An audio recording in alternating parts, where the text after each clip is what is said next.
Assalamualaikum warahmatullahi wabarakatuh. Selamat pagi teman-teman semuanya.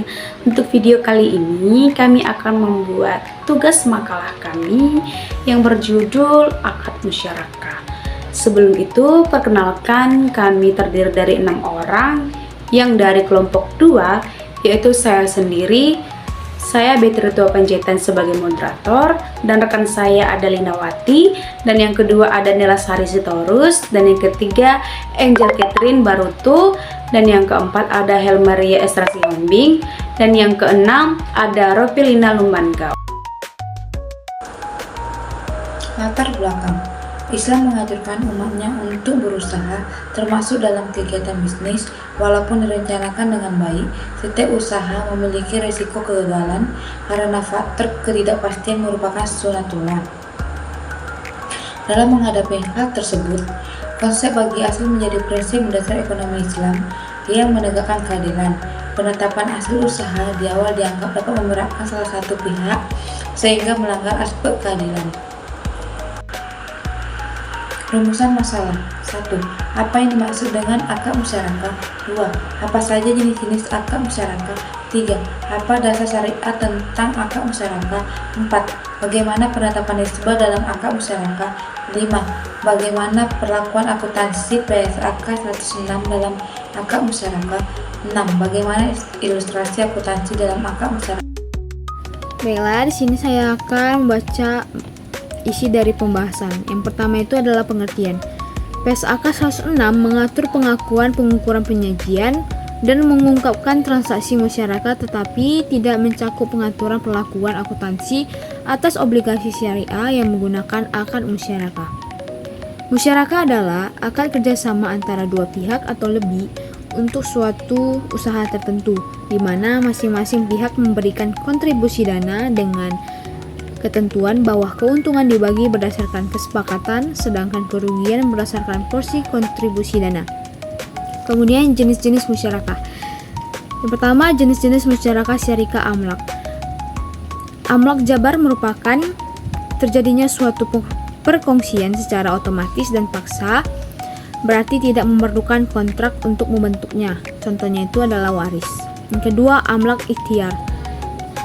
Perkongsian otomatis tetapi bebas, contohnya hadiah atau wasiat bersama. Kemudian jenis-jenis musyarakah syarikah ukut. Yang pertama ada inan. Inan merupakan bentuk perkongsian di mana posisi dan komposisi pihak-pihak yang terlibat di dalamnya adalah tidak sama, baik dalam hal modal atau pekerjaan. Tanggung jawab para mitra dapat berbeda dalam pengelolaan usaha. Yang kedua, mufawadah, yaitu modal, pekerjaan, risiko, dan keuntungan harus sama. Yang ketiga, wuju adalah tanpa modal, hanya berdasarkan reputasi atau nama baik. Yang terakhir, abdan. Abdan adalah kerjasama tenaga atau pekerjaan, contoh penjahit dan Baik, saya akan menjelaskan tentang dasar syariah akad musyarakah. Yang pertama, Al-Quran. Ayat-ayat Al-Quran yang dapat dijadikan rujukan dasar akad musyarakah yaitu Quran Surah As-Sahat ayat 24 yang berbunyi Bismillahirrahmanirrahim.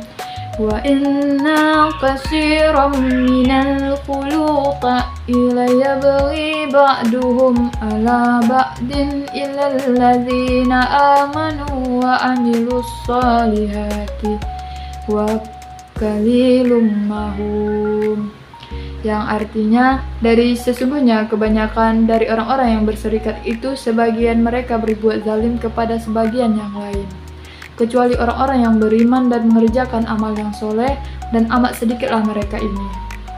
Yang kedua, hadis-hadis Rasul yang dapat dijadikan rujukan dasar akad musyarakah adalah dari Abu Hurairah yang dirafa'kan kepada Nabi Shallallahu Alaihi Wasallam bahwa Nabi Shallallahu Alaihi Wasallam bersabda, sesungguhnya Allah Subhanahu Wa Taala berfirman, aku adalah pihak ketiga antara dua orang yang berserikat kepada salah satu pihak tidak mengkhianati pihak yang lain. Jika salah satu pihak telah berkhianat, aku keluar dari mereka.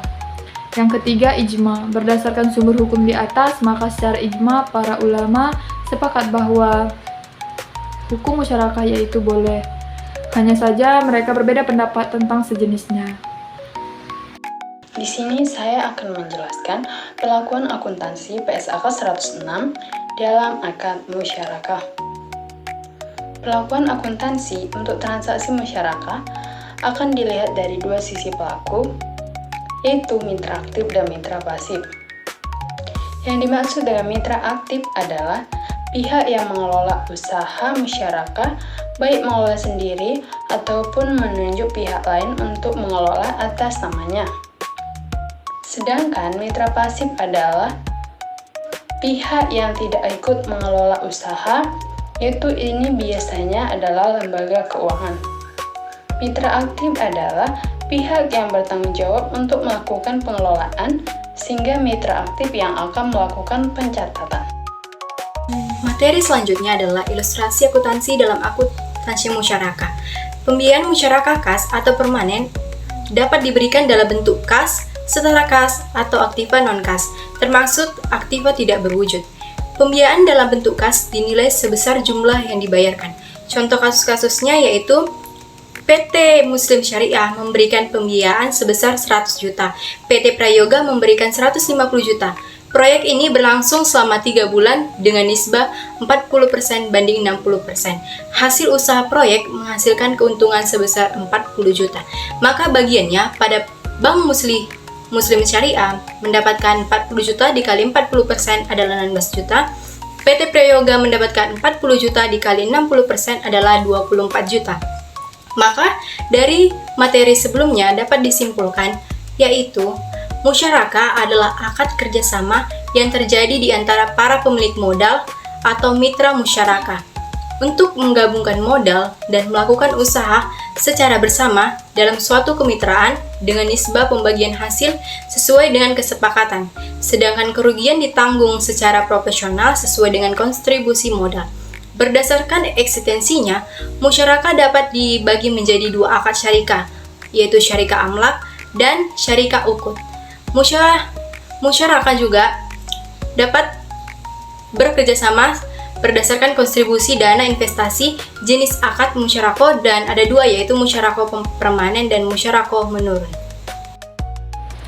Sekian dan terima kasih untuk video kali ini untuk presentasi kami. Jika ada kesalahan kata ataupun penjelasan kami mohon maaf.